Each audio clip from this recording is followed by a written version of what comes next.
Good morning, Treadmill Tax Guy back at it here today, Tuesday, and something unique happened in our office. We had a new client come in, and we're part of the Dave Ramsey ELP program where the Ramseyites, as I like to call them, will come on in.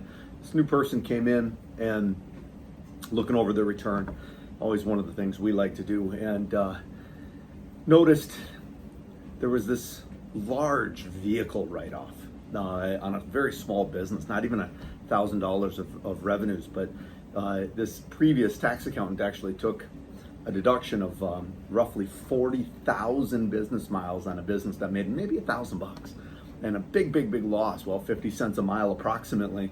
Obviously, it's a little higher than that, but 50 cents a mile approximately times 40,000 miles, you can see what that would do to somebody's return. Put them in the red, big refund back. Obviously, the first thing we said is, this is a huge red flag, should be audited. Sadly, probably won't because, the IRS just doesn't have the staff, but we did tell the person that you probably need to amend it. You don't have to, obviously. We're not required to force people to do it. We're just required to tell people that. But what came to my mind, because of this error that we saw was leasing versus buying, vehicle write-offs. It's a big one. It's important to think about that. I get this question all the time is, do we lease a car? Do we buy a car? Well, the first thing we need to understand is the definition of a lease. A true lease, because some people use the word lease and it's kind of like a modified buy kind of thing. So a true lease means we pay rent for something, and at the end of that term, if I want to buy that item, I would have to pay whatever the value is of that item at that time. That's truly a lease. It isn't like lease it and at the end you get a $1 buyout, like they call that a bargain purchase option. That's a glorified loan.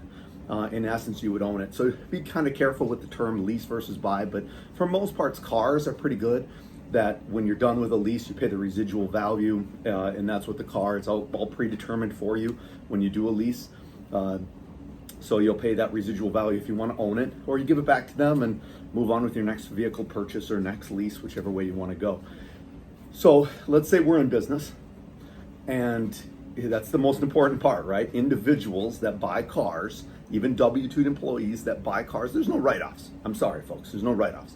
It's only for business owners that use that piece of equipment in a trade or business.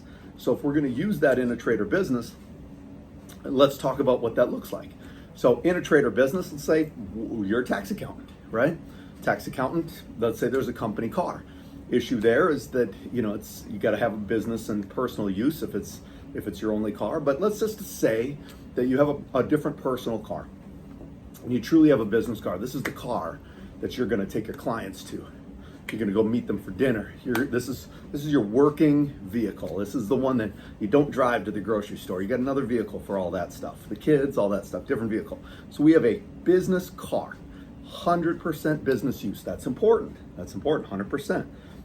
We'll kind of talk a little bit about it, but we go in and we decide, okay, I'm going to lease this car. How does it look from a tax perspective? Well, it's pretty straightforward. It's like rent. If I rent an office for my business, I get to write that rent off. Well, if I lease a car that's 100% for business use, I get to write that lease payment off. I do not have what's called depreciation. I don't get to write the car down. I don't own it. It's not a tax preferential. There's no accelerated thing. It's just whatever that lease payment is, I'm able to write that off on my books against my business income. Again, business, not personal. Sorry, folks, for personal. When it gets to, now we go and we buy a vehicle. When we buy a vehicle is a 5-year asset. And there's some unique codes and gross vehicle weight, 6,000 pounds, people throw that around. But for all intents and purposes, when we buy a vehicle, we're eligible to depreciate it. We now own it. We're now able to depreciate it. Depreciation is a non-cash write-off where we're actually taking an asset that's going to last us for years to come, and we write it off over a standard period of time that basically the IRS says is okay. Cars are 5-year assets. So if we write that off over 5 years, well, it's not a straight line 5 years. It's a little slight amount of acceleration in there. But what you're going to come to find out is that the lease payment and the depreciation, it's very, very close. It's not like you're going to hit a home run doing one thing or the other. So what I tell people is that it's more of a personal financial decision. Do I drive a lot? Right? If I drive a lot, a lease probably is not going to work. If I drive a little bit, well, then maybe a lease would work and save myself some money, have a higher residual value, right? So think of it not from a tax maneuver or a tax decision. Think of it about as more of your personal financial decision that goes on. Now, I'll throw one caveat. Remember I mentioned that gross vehicle weight? Currently in the code, always up for debate, always up for change. Heck, by the time someone reads or watches this video, it could be different. But currently, at 6,000 gross vehicle weight. Now that's not like put it on a scale and what does it weigh? It involves like towing capacity. Long story short, your manufacturer does know what the gross vehicle weight is. At 6,000, we're now eligible to be considering that vehicle not as a luxury auto where I'm limited in certain aspects to it, but I'm actually eligible for accelerated depreciation. This is where the power of accelerated comes in, because if I buy a $50,000 truck that has that gross vehicle weight, under section 179, special code section, I won't get into it, but basically it allows for me to accelerate a large chunk of that depreciation in advance. So if I write a check, I pay cash.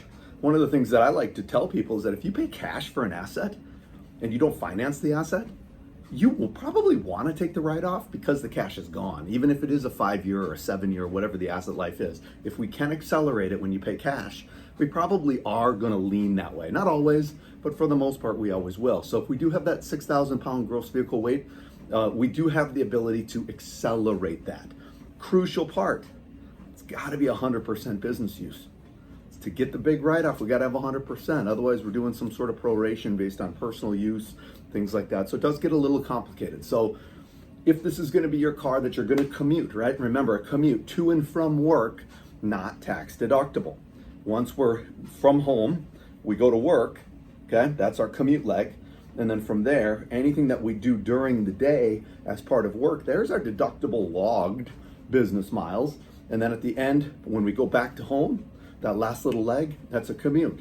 So we don't really get anything. So kind of difficult to have 100% business use, in my opinion. I think it really is. You got to actually have a separate car, kind of have it designated. Maybe it's even parked at your work location, wherever that is. So you're commuting with your personal car, getting in your business asset car, and then doing what you do, and then comes back to the office, bang, commute home in your personal car. That's the way that it would work to get the perfect large write-off. Remember, mileage logs are important. Got to have them anyway.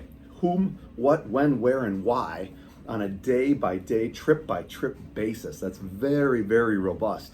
Not many people have it, unfortunately, but I try to teach people to do the whom, what, when, where, and why. There's some good software out there. I'm not going to plug it, but they do have some software where you can actually use GPS to help create that mileage log for you. So there's your little bit about leasing versus buying from a tax perspective. The key to remember is if it's not a 6,000 gross vehicle weight, it's going to smooth itself out. It's going to be very, very similar over the period of 5 years. It's not that big of a deal from a financial aspect. It's more, or rather, it's not that big of a deal from a tax perspective. It's more from a financial aspect to know how it's going to relate to your family with regards to how much personal use or how many miles you're going to put on, right? Because that's kind of what throws a lease off. So hopefully that helps answer that question on how we deal with leasing versus buying.